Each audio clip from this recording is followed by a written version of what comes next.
The invention of radio, the spark that connected humanity before the internet, before television, before satellites whispered through the stars, there was silence. Humanity's voice could travel only as far as the ear could hear. But in that silence, curiosity was already awake. Could sound travel through the air? Unseen. Could messages cross oceans without wires? The story of radio began as an impossible dream and became one of humanity's greatest triumphs. In the late 19th century, science was uncovering invisible forces that shaped the world. Magnetism, electricity, and light were no longer mysteries but tools waiting to be understood. In this era of discovery, a quiet German physicist named Heinrich Hertz made an extraordinary experiment. He connected to metal spheres with coils and watched sparks jump through the air. Across the room, another spark appeared, faint but real. For the first time, energy had traveled through space without wires. Hertz had proven the existence of electromagnetic waves, invisible energy that moved at the speed of light. To him, it was only proof of Maxwell's theories. He believed it had no practical use. Yet that spark would become the first heartbeat of a connected world. While Hertz left the stage, other dreamers stepped in.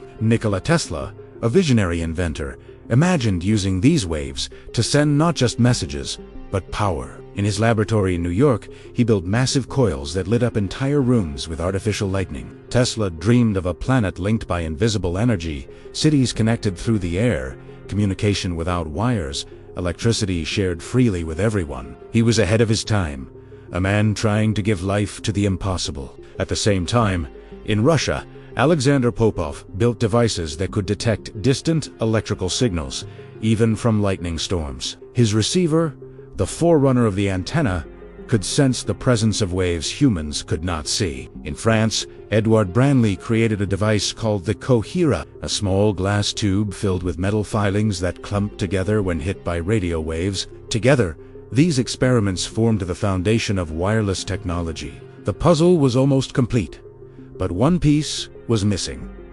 Someone to turn science into reality. That someone was Guglielmo Marconi. Born in Bologna, Italy, Marconi was not a scientist, but a determined experimenter. Fascinated by Hertz's work, he began building his own transmitters at just 20 years old. In 1895, he managed to send a Morse code signal over a hill, the first wireless transmission through open air. It was a simple click, but it proved that communication through the air was possible. When the Italian government showed no interest, Marconi took his invention to England. There, he found support from engineers and the British Post Office. In 1897, he founded the Wireless Telegraph Company and began improving his system by using antennas, grounding, and stronger transmitters. He extended the range from a few meters to miles. Then, in 1901, came the moment that changed history. From Cornwall, England, Marconi transmitted a signal across the Atlantic Ocean to Newfoundland, Canada. The message was just the letter S, 3 short beeps in Morse code, but it was enough. The world had spoken through the air. That tiny signal was more than a technical achievement. It was proof that distance was no longer a barrier to communication. Humanity had discovered a new language, one made of invisible waves. The success of Marconi's system spread rapidly. Ships began using wireless telegraphs to send and receive messages. For the first time, sailors could communicate while far from land. In 1909, Marconi won the Nobel Prize in Physics. But the true reward was the birth of global communication. Then came April 1912.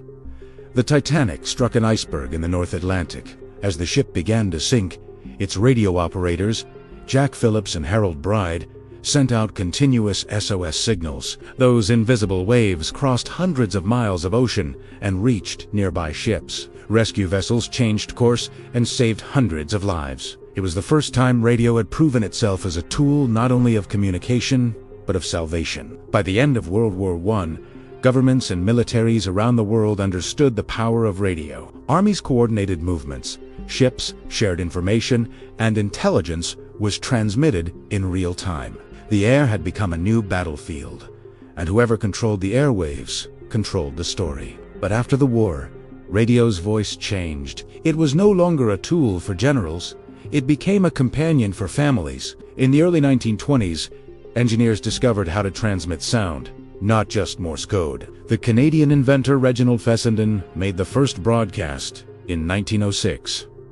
On Christmas Eve, sailors expecting static instead heard a voice reading from the Bible, followed by music from Fessenden's violin. For the first time in history, human emotion traveled through the air. By the 1920s, broadcasting had arrived. In Pittsburgh, KDKA became the first commercial radio station, broadcasting news and entertainment. In London, the BBC brought music, drama, and education to millions. Families gathered around wooden radios, glowing softly in the evening light. For the first time, humanity listened together.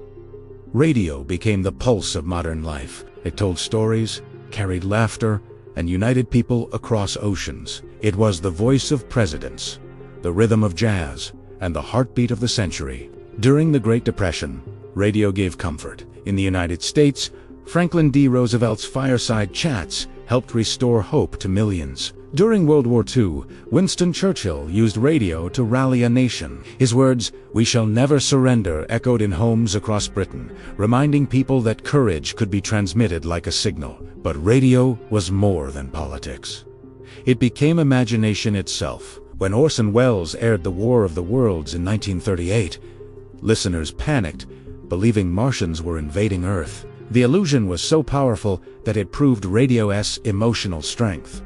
A single voice could move millions. Behind the magic, there was science. Radio works by sending electromagnetic waves through the air. A transmitter converts sound into electrical signals, modulates them onto a carrier wave, and sends them through an antenna. A receiver then captures the waves and decodes them back into sound. It's a simple process, yet it changed human communication forever. From static and spark gaps to crystal radios and vacuum tubes, each advancement made the signal clearer and the distance longer. By the 1950s, the invention of the transistor revolutionized everything again. Radios became portable, cheap, and personal.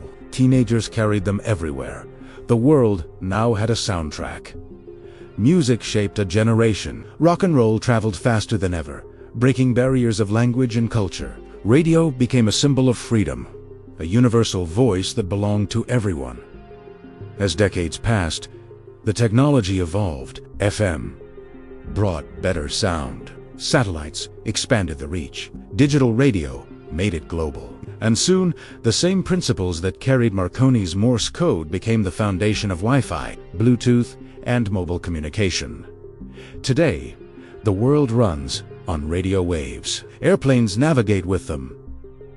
GPS guides our journeys. Cell phones, televisions, and spacecraft all rely on that same invisible energy discovered more than a century ago. When astronauts speak from space, their voices ride on the same kind of wave that once carried Marconi's faint letter S.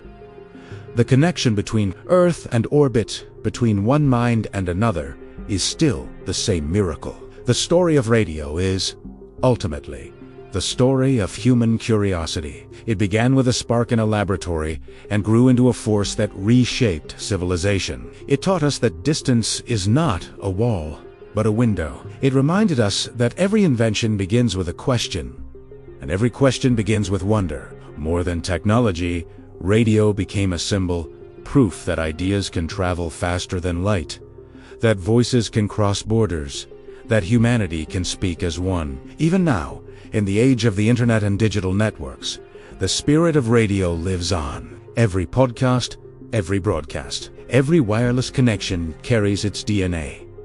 The same invisible waves discovered by Hertz still carry our thoughts, our music, and our dreams. It all began with a spark, a flicker of light in the darkness, and that spark never faded. So, the next time you hear a song, a voice, or even silence through your headphones, remember that it all started more than a century ago, with a question and a spark. If you enjoyed this story, don't forget to like, share, and subscribe to Mr. Curiosity for more fascinating stories about the inventions, mysteries, and discoveries that shaped our world. Because every great story and every great connection begins with curiosity.